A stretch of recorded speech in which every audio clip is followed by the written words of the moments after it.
An era of radical change? In October 1787, Alexander Hamilton began work on the Federalist Papers, a masterful series of essays in defense of the U.S. Constitution. Hamilton was writing in a hurry. His main goal was to encourage the New York legislature in its deliberations over whether to ratify the Constitution. And so he began his work in an unlikely place, the cabin of a boat making a journey up the Hudson River from New York to Albany. Federalist Number 1, which would be published only a few short weeks later, is not typically ranked with the most famous of the 85 essays. Yet it deserves to be read closely for its relevance to contemporary debates.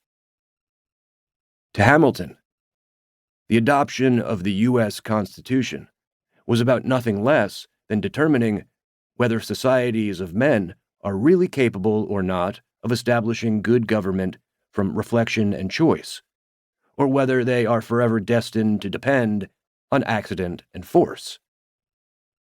Hamilton understood that in a vast and diverse country like the United States, it is impossible to reach consensus about each and every political issue, and unwise to resolve arguments by simply letting the side with more power decide.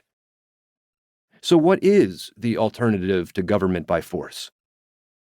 For Hamilton, and fellow founding fathers James Madison and John Jay, who also contributed to the Federalist Papers, a good place to start is by taking humans as they are, as opposed to how we wish they might be.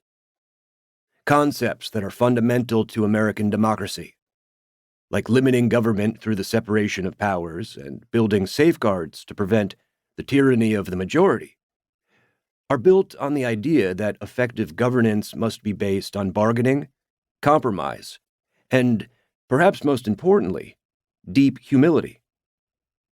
Hamilton understood that wise and good men were to be found on the wrong as well as on the right side of any given issue. Hamilton was particularly concerned about the potential of political factions to inflame passions and undermine the moderation necessary to govern. He bemoaned the intolerant spirit that characterized political parties and the torrent of angry and malignant passions that accompany partisan efforts to increase converts by the loudness of their declamations and by the bitterness of their invectives.